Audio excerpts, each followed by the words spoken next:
What's up, TFE TV? Welcome back to the channel. Thank you for being here. I appreciate your attention. In today's video, we are going to be talking about leashes. Let's get into it.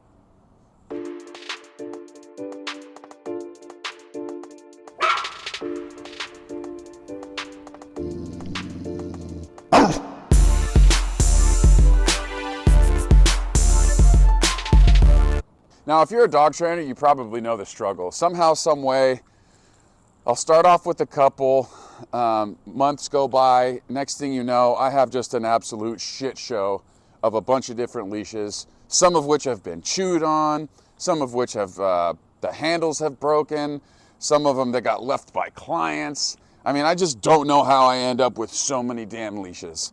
But nonetheless, here we are. I was consolidating, thought to myself, hey self, let's do a little video on some of the leashes that you like to use, some of the leashes that you have, and maybe why we use the leashes that we do in specific contexts. Let me give my little pig a piece of food for being a good dog. Could you down? Oh, that's a good down.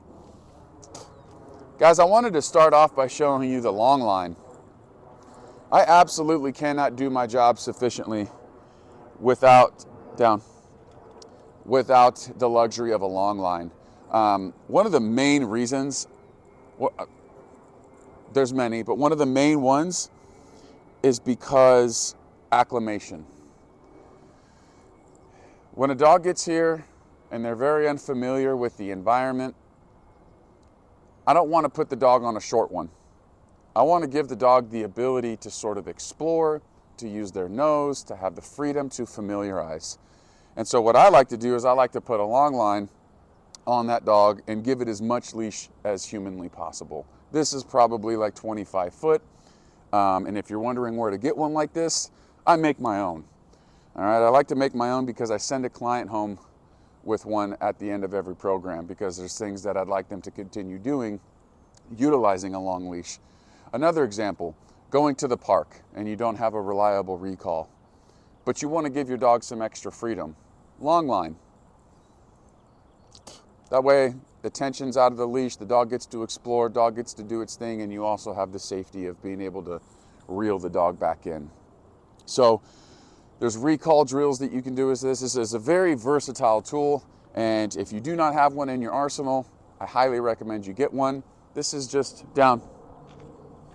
This is just rope that I buy from Home Depot in a roll for,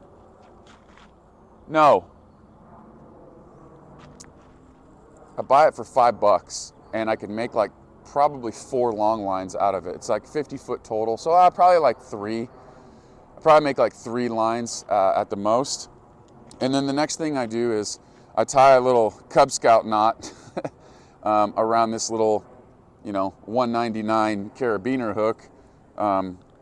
Always gets the job done for me. Anyway, the long line. Moving on to the next one that I could see here, this is called a slip lead. And this is a perfect example of what I was telling you about. If some of them broke, some of them aren't as good as they once were. A slip lead is basically goes around the dog like this. And if you were to put any pressure on it like that, it's going to cinch up. And it's one of those leashes that doesn't, it's not all that aversive, minimally aversive. But the dog also cannot escape from them because if they pull, it's going to cinch up and it tightens. So it's like one of those things that even if they try to Houdini out of it, the more that they struggle, the tighter this gets. So they actually physically can't get out of this. Rosie, down. But what I want to point out on this particular slip lead is that there's no stopper. Now typically slip leashes have stoppers, and I'll get to one that actually has one. Matter of fact, I'll go inside and get a couple of the slip leads, or at least one of the slip leads that Blackjack Leather just sent me, which is the one I currently recommend because I just love the stopper and I love the quality, but we'll get into that particular leash. But normally there's a stopper on here and you're able to put it around the dog's neck and then move the stopper all the way down to where it stops it from having the ability to do this number. You know what I'm saying? So anyway, this is one that I'll probably keep around as a spare, but not my top choice. Here's another one. Okay. This is the stopper that I was just talking about. Move it. And the thing is, this is older and it doesn't really work like it once did, but it's not completely useless. It's just currently not at the top of my list, so we're going to put that in that pile over there.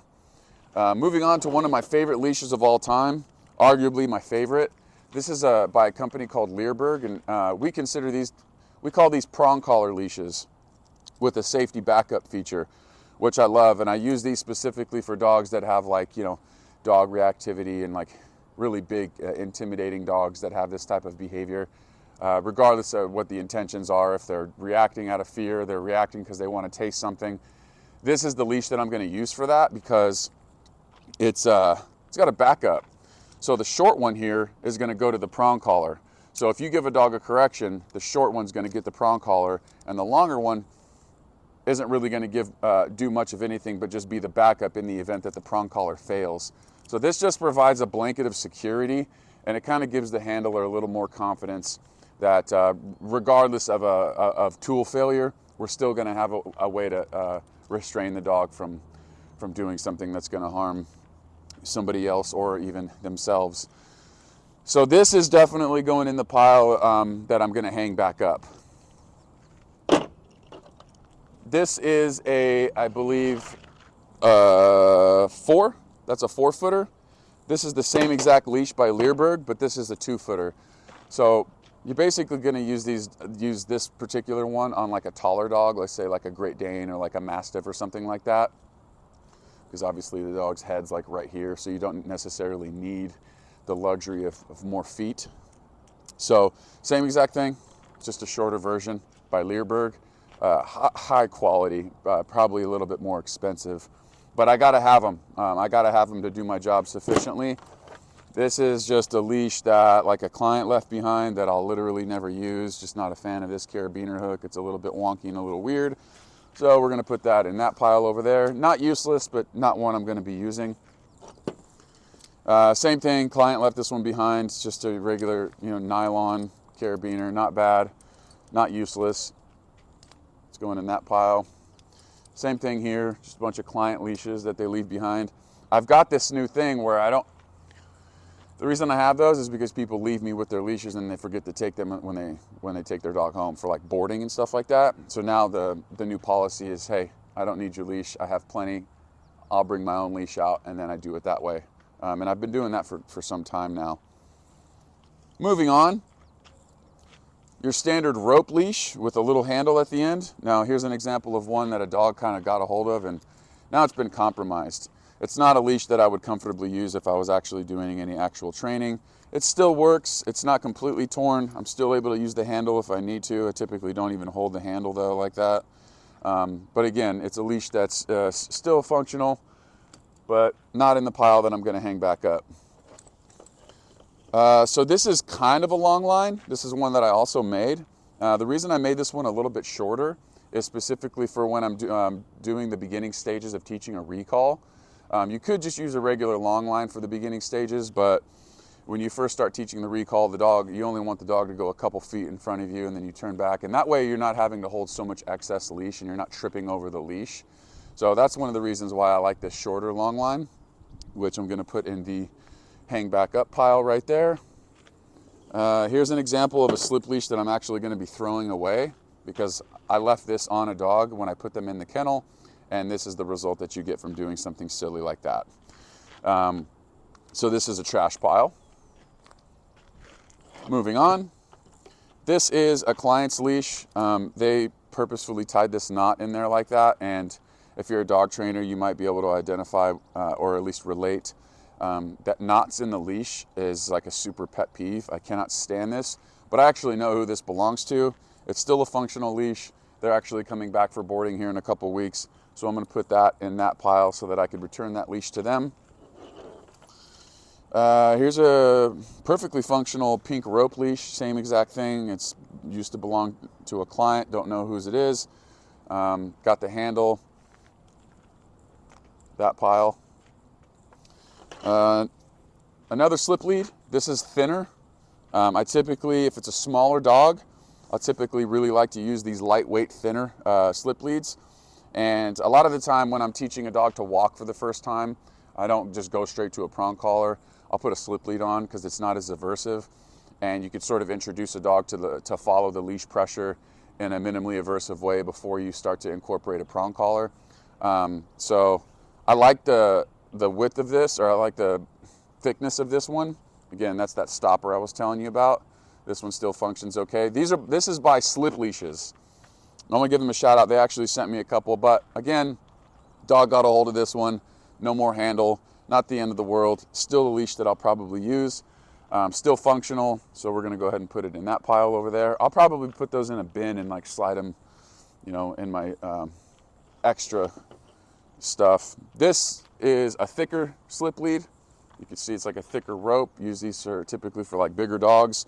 This is one that I really like. It's still in really good condition. It's got the stopper. So again, this is going to be one that I'm probably going to hang up and use a little more. I'm a one-man operation. I don't need 55 leashes. You know what I'm saying? This is a bona fide piece of shit with 500 knots in it. Probably belonged to a client. This one's actually going to go in the trash because it's been here forever and it's just garbage. This is one that somebody recently left. Very light in weight, super small, very small carabiner. Probably came in with a puppy. Matter of fact, this did come in with a puppy. Functional, might use it. Storage. This little tiny leash right here it's more or less considered a pull tab, and I'll typically put these on dogs. Like if I have a dog that's got off-leash reliability and I'm in a public space, if I have this kind of hanging from the dog, technically the dog is on a leash. So if some Karen comes and complains, I could just call the dog back and then grab the leash and be like, hey, the dog was never not on a leash. And then I'll also use these if I'm like trying to teach like a focused heel, use it as like a little pull tab. Down. Finish. No. Good. So pull tab, keep it right here. Dog's on my left side. Dog disengages. I'll give it a little to get some engagement, and then I'll pay again. So little pull tab. Also, you know, the little cheat code for when your dog is off leash. Your dog really is on leash. As we all know, the e-collar is an invisible leash, and technically we know that the dog is on a leash. You just can't see it. But nonetheless, pull tab. And that's what we got for now, you guys. I appreciate you watching the video. If you've watched one or more of my videos and you've gotten any value out of them, do me a favor and subscribe to the channel. It really helps me out a lot. Leave me a thumbs up on the video, and let me know what kind of leashes you like to use in the comments. I'm sure there's plenty more out there. In my next video, I might just go over, you know, specific collars that I like to use. Anyway, I appreciate your attention. I'm Captain Chad. This is Rosie, and we're going to give her a jackpot reward for being a good dog in the end. Break. Big old handful because our session's over now. Thanks for watching, guys.